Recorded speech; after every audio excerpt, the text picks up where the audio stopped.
Salut à tous l'équipe, j'espère que vous allez bien. Aujourd'hui, une nouvelle vidéo, on va parler du retour de Taylor Double Impact Lapillus face à l'Afghan Farid Basharat. Donc c'est à l'UFC, c'est ce week-end.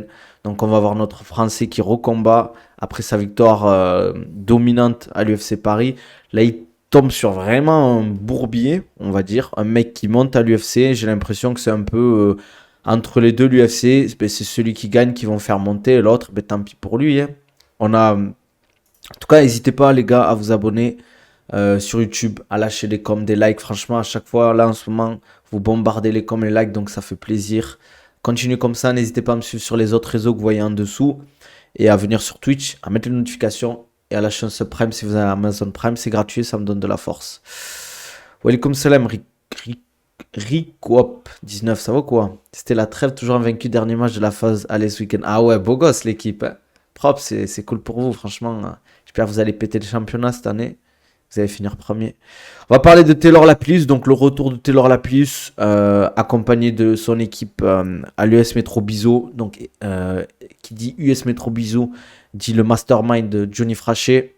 Donc, je pense honnêtement, depuis qu'il a changé de management et de salle de sport, je pense qu'il a pris une très très bonne décision. Un peu comme Nassour. Je dis pas que c'est la faute du MMA Factory. Bon, là, j'avoue que Taylor, franchement, ils ont décollé ce qu'ils ont fait. Je n'ai pas compris. J'espère que c'est faux parce que c'est très grave.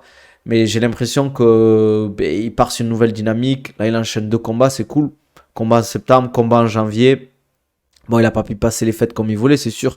Mais quand tu es combattant, tant pis, hein, tu fais une croix dessus, tu fais attention, tu fais on va dire un petit repas pour te faire plaisir. Mais bon, on est le 10, donc il a même pas 2 semaines pour se repréparer. Donc je pense qu'il a fait un camp de fou.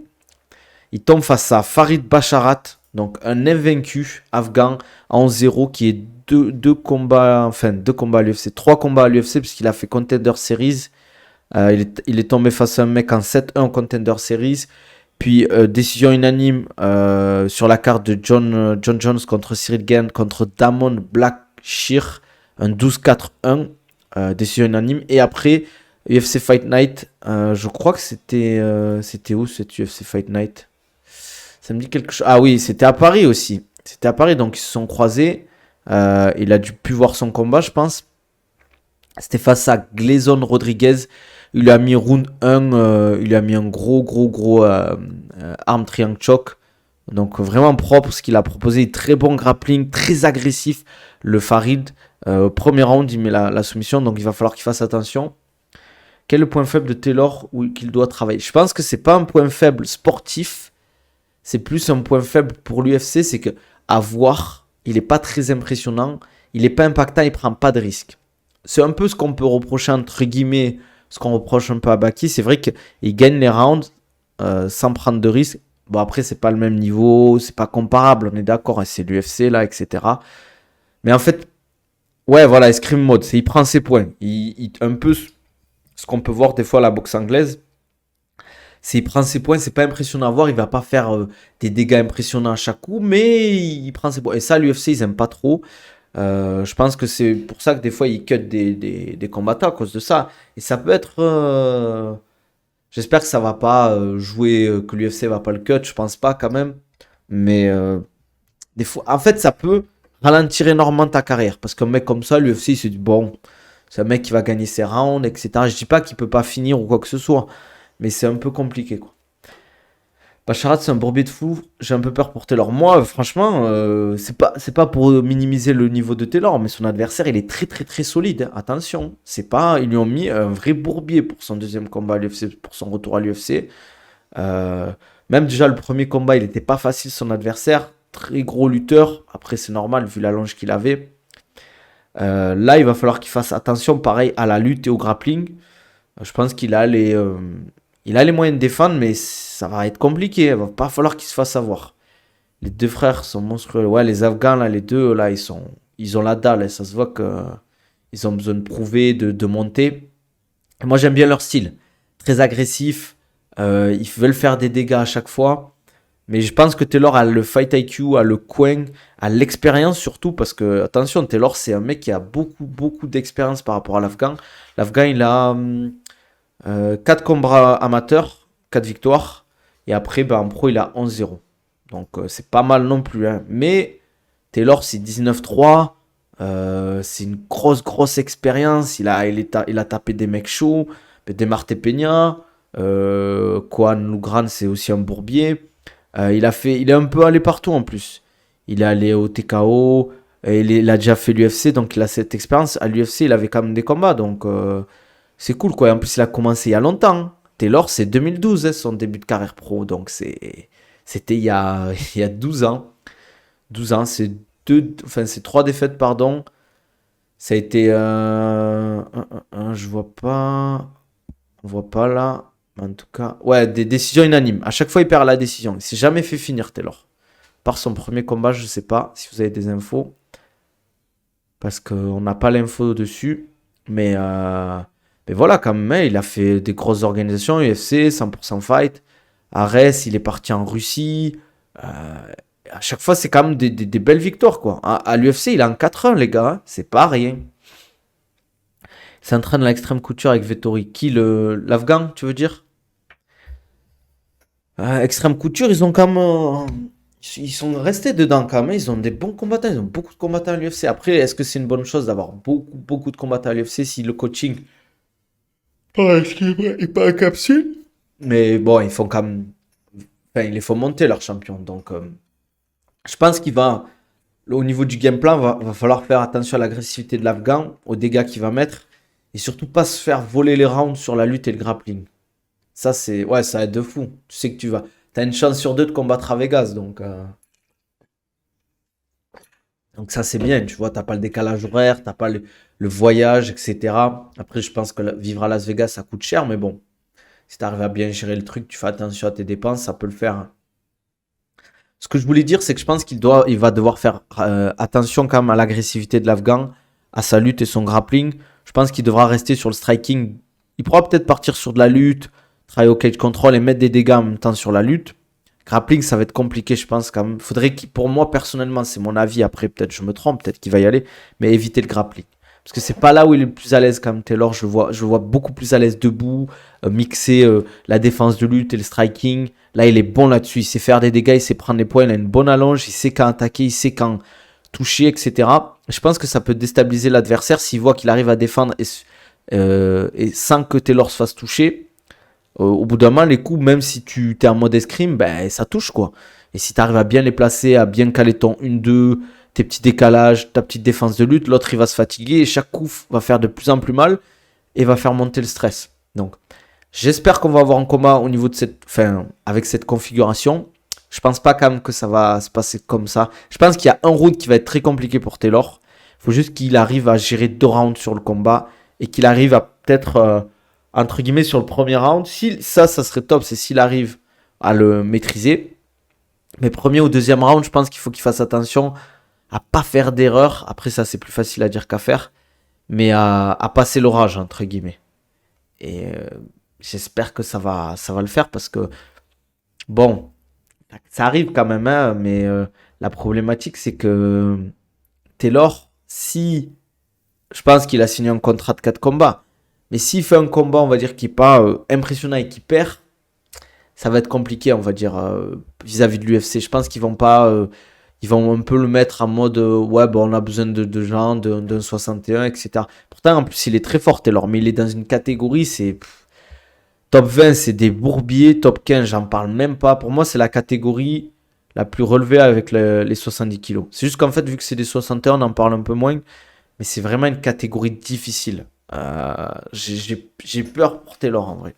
Je pense qu'il peut faire son bout de chemin. Mais si déjà il arrive à rentrer dans le top 15, c'est un truc de fou en vrai. C'est un truc de fou. Je sais pas ce que vous en pensez, vous voyez qui gagnait, hein. Essayez d'être objectif. Ne parlez pas, ne soyez pas subjectif parce que c'est pas intéressant. Mais soyez objectif. Qui vous pensez, enfin, est-ce que vous pensez que Taylor va gagner? Est-ce que vous pensez qu'il peut gagner en finissant?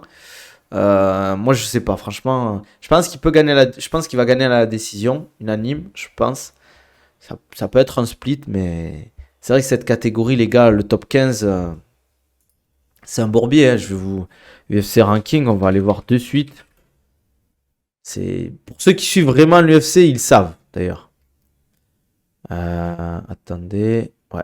Donc, top 15, on a Chris Gutierrez, Oumar Nurmagomedov, Ricky Simon, top 13, Jonathan Martinez, Pedro Munoz, Dominique Cruz, Rob Front, Davison Figueiredo, Song Yadong, Marlon Vera, Peter Yan, Cory Sandhagen, Henry Cerudo, Merab Dvalishvili, Aljamain Sterling et Shane O'Malley. Les gars, vous avez vu ça? Ce top 15 de malade mental, les gars?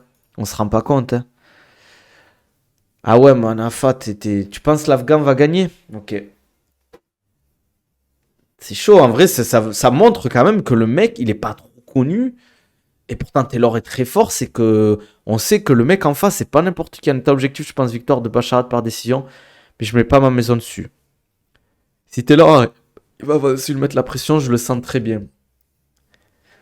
J'espère qu'il va pouvoir mettre la pression. J'espère. Après, c'est compliqué face à Bacharat, j'ai l'impression.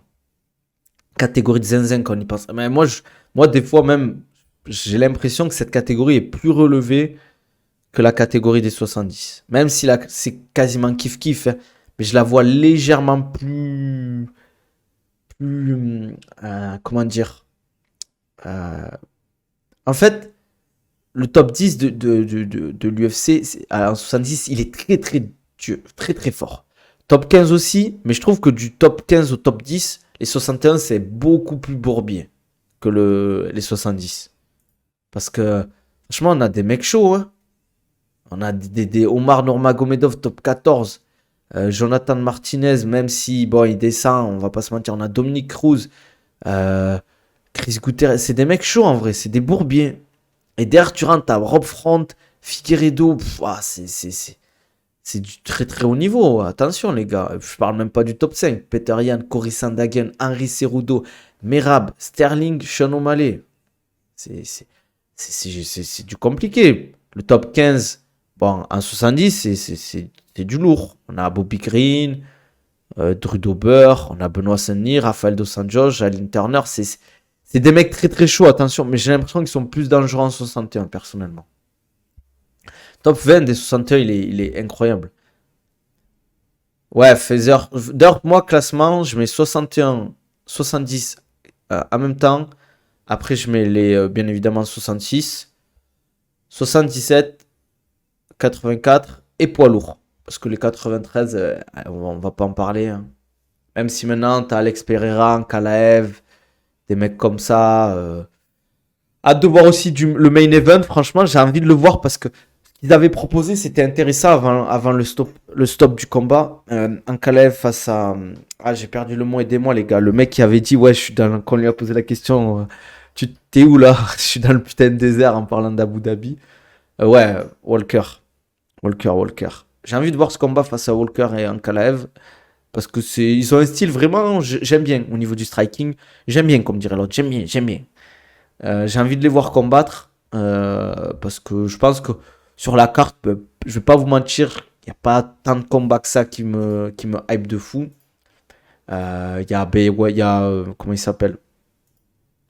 Il y a Taylor Lapilus face à Bacharat. Il y a Manel Cap, bien évidemment. Et juste, comment ça s'appelle? Taylor et Farid, hein. Mais j'espère qu'il n'y aura pas de pull-out pour Manel Cap, les gars. On dit Manel Cap ou Manel Capé? Je sais jamais. Ah, il prend un bourbier en vrai aussi, Manel Cap, hein. Attention, hein. Il prend pas des mecs nuls. Mais bon, j'aimerais bien qu'il ait un title shot bientôt là. Mais j'avoue qu'après le reste de la carte, ça m'intéresse pas tant que ça. Je pense que je vais regarder ces 3 combats Taylor, Manel Capé ou Manel Cap et Ankalaev vs Johnny Walker, hein. En plus, enfin, je sais pas, ce combat, en vrai, s'il gagne Ankalaev, normalement, il mérite son title shot derrière. C'est quoi déjà? T'as écrit quoi, Manafa, là? Je sais pas ce que tu me fais là. Enfin, voilà. Voilà pour la carte de ce week-end. J'espère que Taylor va gagner.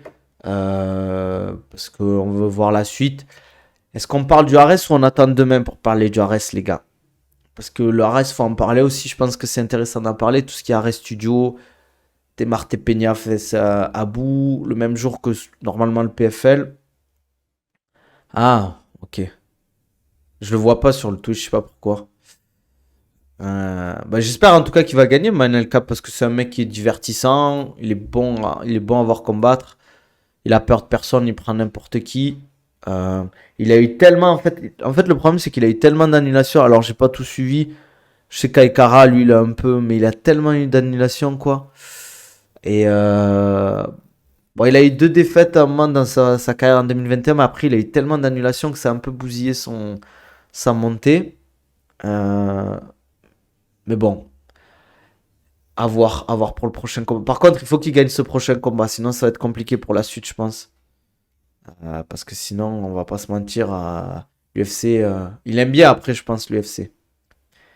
Mais en plus, ce qui est bien, c'est il met beaucoup de finish, donc ça c'est cool. Mais tu vois, il a 30 ans, je pense que c'est le moment peut-être dans un an, d'avoir son title shot, quoi. Keira pull out, Figueiredo aussi pull out. Ah ouais, c'est bizarre que Figueiredo ait pull out, hein. Ouais, je sais que son manager c'est Ali Abdelaziz, c'est pour ça qu'il fait autant d'argent, hein. C'est pas pour rien, hein. Je pense qu'Ali Abdelaziz, il aimait bien ses combattants. J'allais boire le bouchon fermé, les gars. En tout cas, voilà, hâte de voir Taylor ce week-end. Parce que franchement, c'est un mec super sympa, très intelligent, qui fait pas la star, qui fait pas de trash talk bête, etc. C'est vraiment un bon gars. Taylor, c'est vraiment le mec, t'as pas envie de le voir perdre, quoi. Donc, c'est pas pour dire qu'il est gentil, en mode gentil, c'est un mesquin, pas du tout. Mais c'est vraiment un gars respectueux. Moi, je l'ai vu plusieurs fois, toujours très calme, il parle normal, très intelligent dans sa façon de voir le MMA. Ça se voit qu'il est passionné, en fait. Du coup, qui va commenter? Ce serait cool qu'on ait Chris Guénache, peut-être. Michael Lebou, ça serait bien, hein. En vrai, moi, j'ai bien aimé Chris Guénache, Michael Lebou. Ouais, il est bienveillant, bienveillant. Et il est intelligent. Moi, j'avais kiffé quand William Gomis avait parlé de Volkanovski et qui dit, quand même, Volkanovski, il est fort, tu vois. Chris, c'est cool au commentaire. Bon, ouais, Chris, Michael Lebou et un troisième un peu pour gérer tout ce qui est l'aspect vraiment télé. Parce que Chris et Michael Lebou, ils sont à l'aise dans le MMA, mais des fois, il faut quand même le délire storytelling, entre guillemets, raconter des histoires, etc. Donc, à voir ce que ça va donner. On verra bien, hein. On verra bien, on verra bien. Merci les gars pour ceux qui y partagent à chaque fois le tweet. Ça fait toujours plaisir. Ça fait toujours plaisir. Mais ouais, c'est Chris, c'est cool au commentaire. Pareil, Michael Lebou, après, je pense que ça doit être compliqué à chaque fois de commenter tous les week-ends la nuit, mais bon, s'ils sont bien payés, je pense qu'ils refuseraient pas, quoi. Juste les gars, je veux même sur YouTube, les gars, je veux vos pronos. Donc pour Taylor et Taylor contre Farid Basharat, l'Afghan. Pour le main event aussi, pour Ankalaev, Walker. Moi, je pense qu'Ankalaev peut gagner. Je le vois meilleur sur la lutte et le striking, mais attention, Paul Walker. Paul Walker, c'est. Attends, j'ai un doute, les gars. J'ai du mal avec les prénoms, moi. Johnny Walker. Pourquoi je dis Paul Walker? Moi, je suis un fou, les gars. Je me disais bien, il y a un problème. C'est que Paul Walker, il est en 84, non? Attendez. Pourquoi je dis Paul Walker? C'est. Il doit y en avoir. Non, lightweight. Ah ouais, je suis tombé sur un mec inconnu. Pourquoi j'ai dit Paul Walker? Ah ouais, je suis tombé. J'ai tapé Paul Walker sur Tapologie. Je suis tombé sur un mec en 0,4, quoi. Enfin, voilà, les gars. On va s'arrêter là. Paul Walker, c'est même pas Stelfos. Oh putain, les gars, j'ai abusé. Johnny Walker. Moi, je vois un Kalev gagner. Je vois meilleur en lutte, meilleur en striking. Mais attention, Johnny Walker, dangereux quand même. Il fait un peu des trucs euh, un peu, entre guillemets, imprévisibles dans son style. Et il est vraiment pas mauvais. Vraiment pas mauvais. Paul Craig, voilà, c'est Paul Craig. Je pense que j'ai inversé qui combat en 84. Walker, imprévisible de fou. Ouais, ouais, c'est vraiment des styles qui sont compliqués, quoi. Désolé, les gars. Pourtant, je suis vraiment pas fan des Fast and Furious. Je crois que j'en ai vu un ou deux. J'ai vu les premiers et celui Tokyo Drift. Mais on a tellement parlé de ce mec-là quand il est décédé. Je crois que ça m'a un peu brouillé, quoi. Et j'espère que Manel Cap va gagner aussi. Au moins, il monte, il est divertissant. Voilà, il est intéressant quand il combat. En plus, je pense que la catégorie, il peut y aller. Il peut aller au moins jusqu'au title shot. Après, pour le titre, ça va être très très compliqué. Quand même. Parce que là, les deux qui bloquent la route, c'est chaud, quoi. C'est très très chaud. Euh, Même les top 3, il est compliqué, hein, des 57. En tout cas, les gars, n'hésitez pas à me dire sur YouTube vos pronos. Dites-moi ce que vous en pensez de Taylor, de la suite. Est-ce que vous pensez qu'il peut intégrer le top 20 et après le top 5 s'il gagne Farid, Basharat? Je pense que si il fait une belle prestation face à Farid, on peut se dire, ouais, il a le niveau top 20. Enfin, pas forcément l'intégrer, mais il a le niveau pour arriver au top 20. Après, à voir pour la suite. S'il gagne à la décision unanime, qu'il a fait son taf, moi, ça me va aussi. Parce que c'est des mecs, Farid, faut pas non plus chercher à finir. Si tu peux gagner la décision unanime, c'est très bien. Après, il faut que ce soit avec la manière pour l'UFC. Mais on ne lui demande pas de faire le show. On lui demande juste de gagner. C'est juste le contrat. Il faut gagner ton combat et ça nous suffit. Et voilà, j'espère qu'on va avoir un Kalev qui va caler un gros KO, un gros high kick là. Et ça va être cool. Et voilà, prenez soin de vous. Donnez-moi de la force, les gars. Commentez, likez, abonnez-vous, mettez les notifications sur YouTube, sur Twitch. Venez sur mes réseaux. Je parle de MMA, je parle de préparation physique, de nutrition. Donc Taylor, décision pour lui, Walker par TKO. Ben vas-y, je note Nemesis. Si t'as juste, eh ben, je t'offrirai un sub. Voilà. C'est comme ça. C'est l'économie qui fonctionne comme ça. Allez les gars, prenez soin de vous. On se dit à demain. Demain, on parle du Ares, les gars. Demain, midi, on parle du Ares. Ah, merde, Nemesis. Merci pour la force en tout cas, Nemesis. Demain, on parle du Ares, on parle du main event, on parle un peu de tout ce qui se passe autour de l'event, là, le Ares Studio. Je vais essayer d'avoir un peu plus d'infos. Et on se dit à demain. Prenez soin de vous. Allez, ciao.